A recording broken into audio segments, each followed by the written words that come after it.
IVM।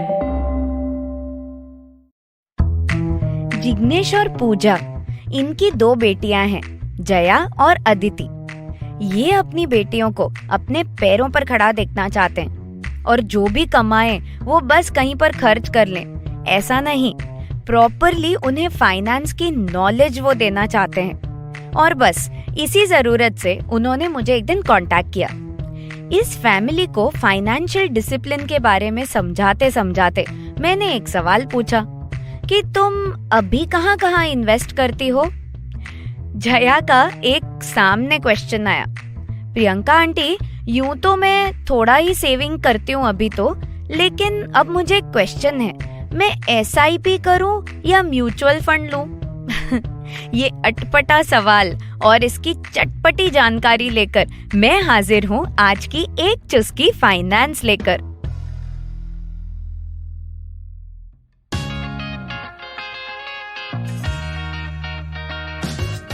स्वागत है आपका एक चुस्की फाइनेंस पॉडकास्ट में। मैं हूँ प्रियंका आचार्य।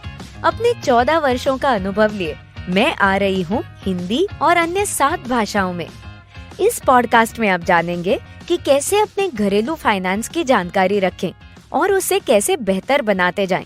तो आइए कुछ अच्छा सीखते हैं आज की चुस्की के साथ। जया और अदिति पटना शहर में रहती हैं।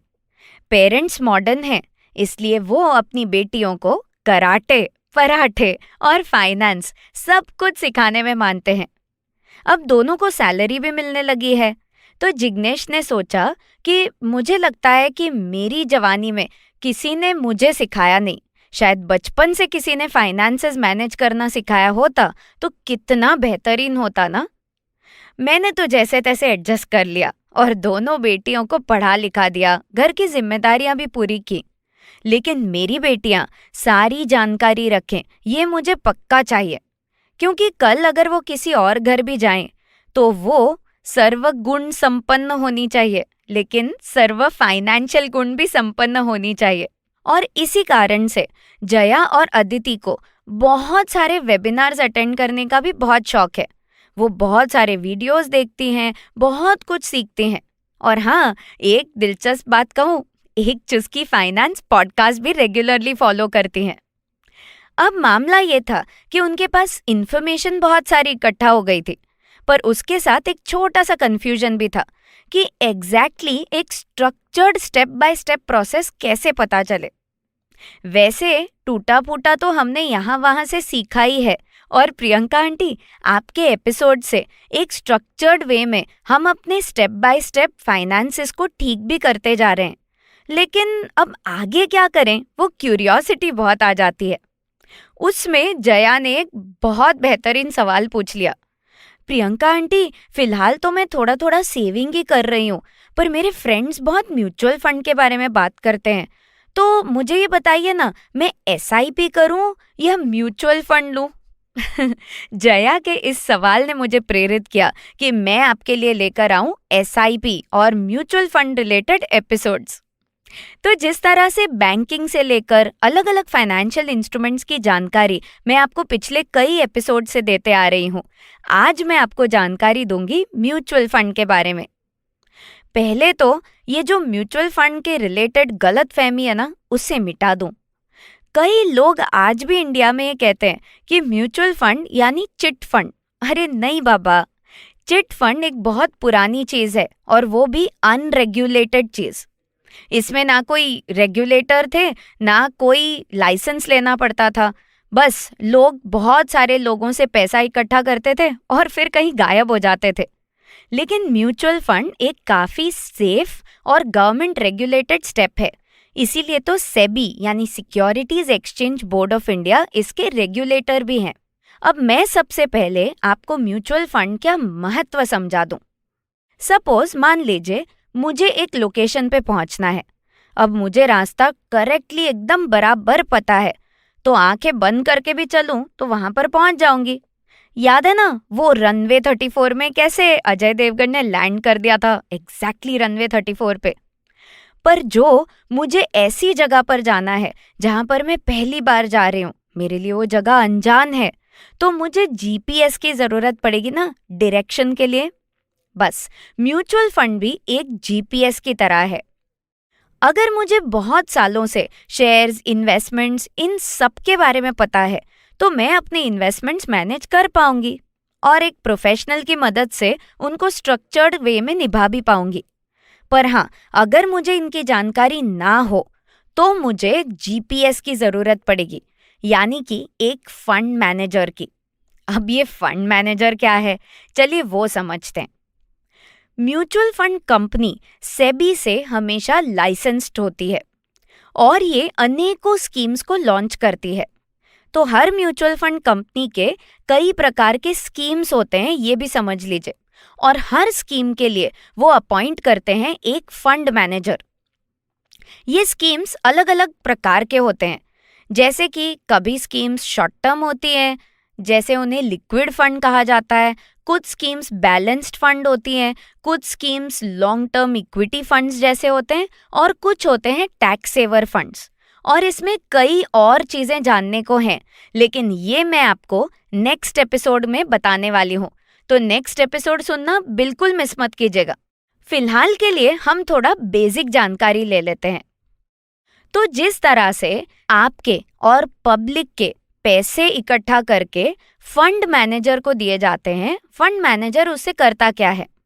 फंड मैनेजर का ये काम है कि वो उन पैसों को मैनेज करे, करेक्ट जगह पर स्कीम के एलोकेशन के हिसाब से इन्वेस्ट करते रहें और उसे हमेशा रेगुलरली ट्रैक करें, जिससे कि उनकी वैल्यू बढ़ सके।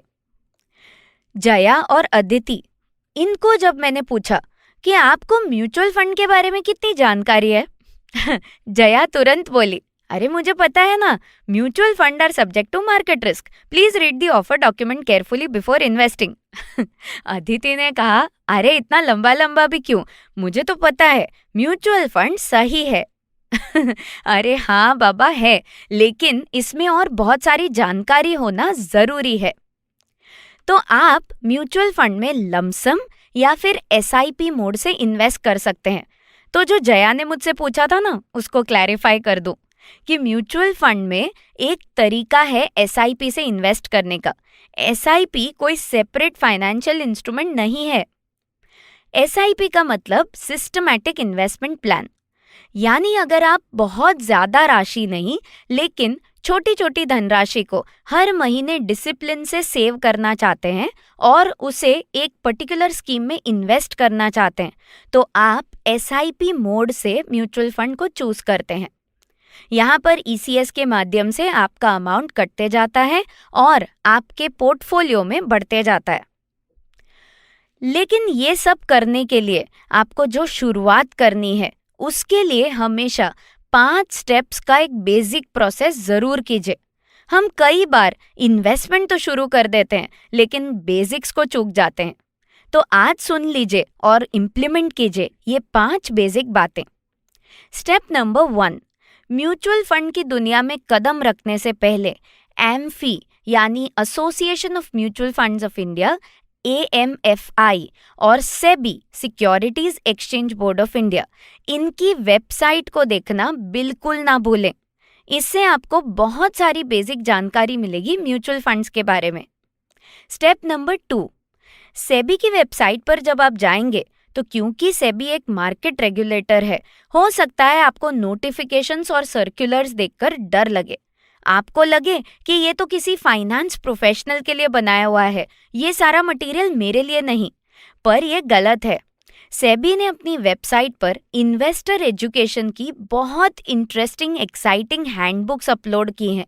जब आप सर्च करेंगे तो आपको 4-5 प्रकार की बुक्स मिलेंगी, जैसे investor education for housewife, investor education for students, for working executives, for retired citizens, ये सब कुछ।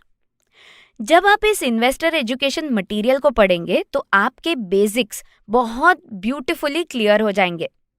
अब स्टेप नंबर 3, ये जेनेरिक बेसिक्स की जानकारी के बाद अगर आप म्यूचुअल फंड की किसी स्कीम को चुनते हैं तो पहले म्यूचुअल फंड की फैक्ट शीट को जरूर मंगवा लीजिए और उसे स्टडी कीजिए। ये फैक्ट शीट आपको म्यूचुअल फंड कंपनी की वेबसाइट से मिल जाएगी या फिर आपके एडवाइजर से। फैक्ट शीट एक तरह का डैशबोर्ड है या कह सकते हैं कि एक तरह का ब्रोशर है। तो जैसे आप कोचिंग क्लासेस में करते हैं ना कि 4-5 कोचिंग क्लास का ब्रोशर देखा और फिर एक जगह पे फीस भर दी, बस वैसे ही आप ये कंपैरिजन कर सकते हैं।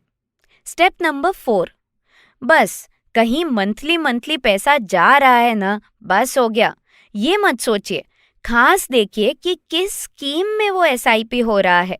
ये स्कीम की डिटेल्स आपको फैक्ट शीट में भी मिलेंगी और अन्य डॉक्यूमेंट्स जैसे KIM इनमें भी मिल जाएंगी।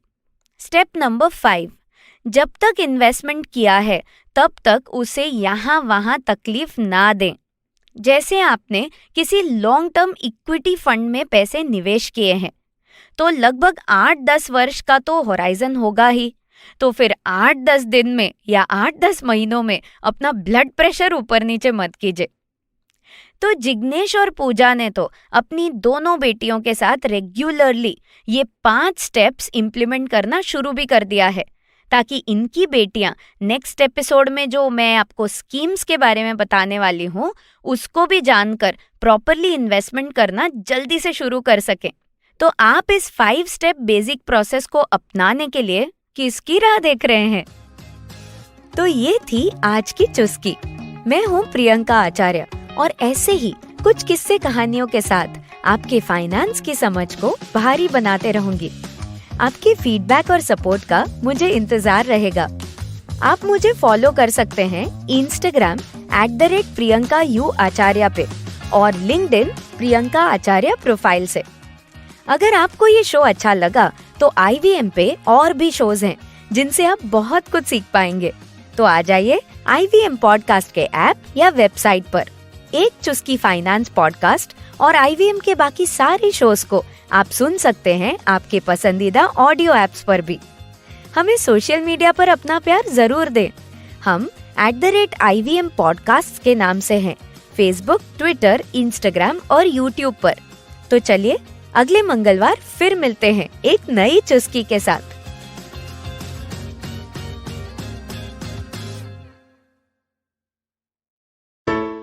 Hello. It's been another great week on the IVM Podcast Network. On Cock and Bull, Cyrus Nivedita Kajol and Shreyas talk about WHO, that's the World Health Organization, declaring monkeypox a global emergency. On A Sip of Finance, Priyanka explains the 3 simple concepts of life insurance: revival, surrender, and survival benefit. On Ikaduka Economy, Abhinav and Ashok talk about the changing dynamics of the Indian job market post-COVID. On Simplified, the hosts talk about the evolution of branding and whether brand building is worth it. And on All Things Policy, the Takshashila folks talk about the effects of the Omicron variant on children. Once again, everybody, remember we have amazing merchandise available. You can go to ivmpodcast.com/store or go to our website and you'll be able to see the link. Do check this out. Do buy some stuff. It really does help us out. Do remember, follow us on social media. We're IVM Podcast on Twitter, Facebook, Instagram, and LinkedIn. Also, if you're enjoying this show or any of our other shows for that matter, please do tell a friend. Remember, if you do tell a friend about a show and they listen to the show, you'll have somebody to talk to the show about. We'd really appreciate it also if you could give us a rating on whatever platform you're listening to us on. And finally, do remember we're also available on YouTube. A number of our shows are available as full video shows, but every show is available on YouTube. And finally, we'd like to thank our sponsors this week, both Lifestyle, Small Case, Capgemini, and Intel V Pro. Thank you so much for making this possible. You're the people pleaser, right? Oh, yes. Or then desperately seeking the one? Or wait, you're the one who doesn't think they're ever good enough. Oh. So much drama. And for what? Is it doing you any good? Listen to me. I'm Chetna, your favorite positive action coach. Yes, I'm the one who has been dropping all those truth bombs on every episode. Oh, no. And it's time you learn to say no to drama. That's also what my podcast is called. And a new episode is out every Monday and Wednesday on the IVM Podcast app, website, as well as all major podcasting platforms.